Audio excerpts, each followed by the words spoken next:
Manje-ke seyizalekileke akusekho ukuhlehla. Sekumele senze njani seyizalekile ngeke siyingcwabe ziphila ngeke siyibulale. Sezikhona ziwumphakathi. Kudinga sibe ngabantu futhi okwesibili kufuna zingangeni kulento thina esingene kuyona. Ingane yomfana oyizaliswe uyise wayo akaza akuthatha umsebenzi wakho wena mawayo ukuthi ukhuluma amazwi kuyo ukuthi lento eyangehlela yokuthi wena nguzale uyihlanga ngithathi angifisi uzalisa intombazane njenguyihlo ezalise mina.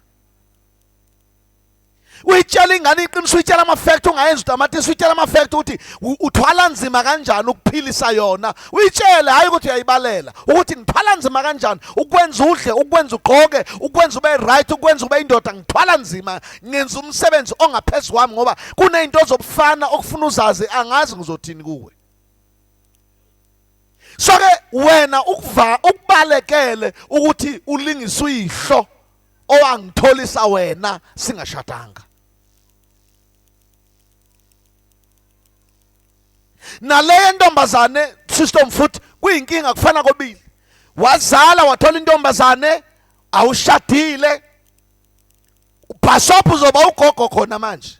Kwa wena ungashadanga usayicabanga ukuthi mhlawumbe usafuna ugana usacabanga amadlela ahlasa sangaqhamuka vele yana ugogwane kwa wena usayintombazane. Ingane yakhe isivele isiyazala ngoba zizela zina 15 zina 18 isizele. Wena kwafika na 30 years ingane yakhe isizele.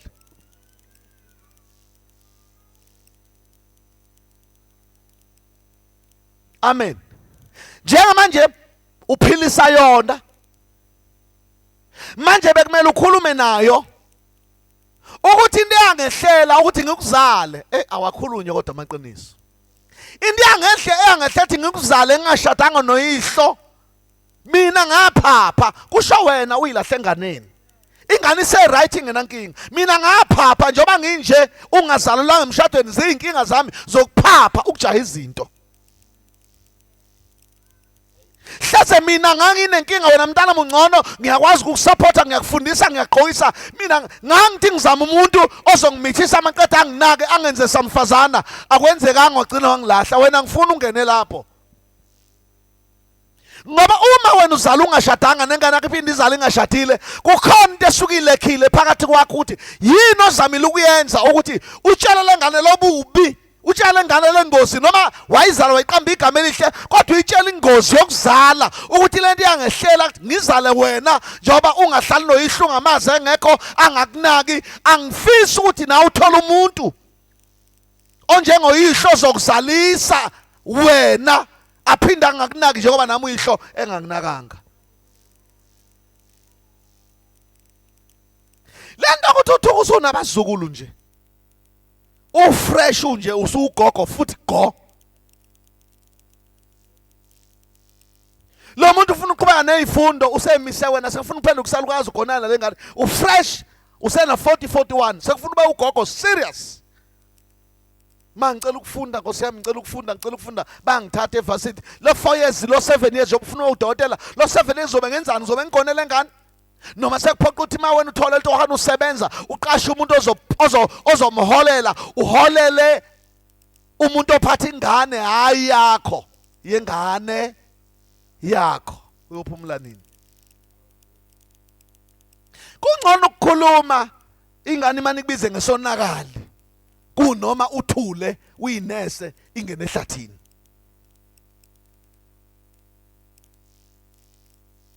Uzoyenzani ingane yomfana osuyizele uyise akangakuthatha uzoyikhulisa uthini wazini ngezinto zabantu besilisa.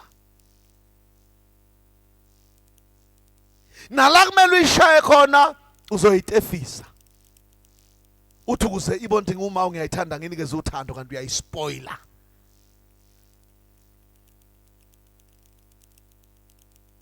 Abanye ke babe nenhlanhla engathi inhlanhla ukuzala abazalele emakhaya ngenhlanhla unabo bhuti bakhe baphila banjenge family. Khona umuntu wesilisa ongayenza lengane ibe indoda ubhuti wakho kodwa awufuni ithintwe. Uthi uyahlukunyezwa akazale yakhe. khona omunye usisi wami wayekhonza ukuthukana wayevama ukuthi uzokuphoxa uhambe kancane uvela uphoxe ukuthi nje uzokuphoxa uvela uhambe kancane engakasho uzokuphoxa thini uthuka ke omunye ubhuti wami ushaya ingane uyakhe uyayakha uthi ezakhe ingane uyivalele esinyeni ushaya ezami obhuti wayengakazali isikhathi sosazali sasingakafiki wayephethe kahle ethi uzala emshadweni uthe zakhe ingane uyivalele esinyeni ushaya lezami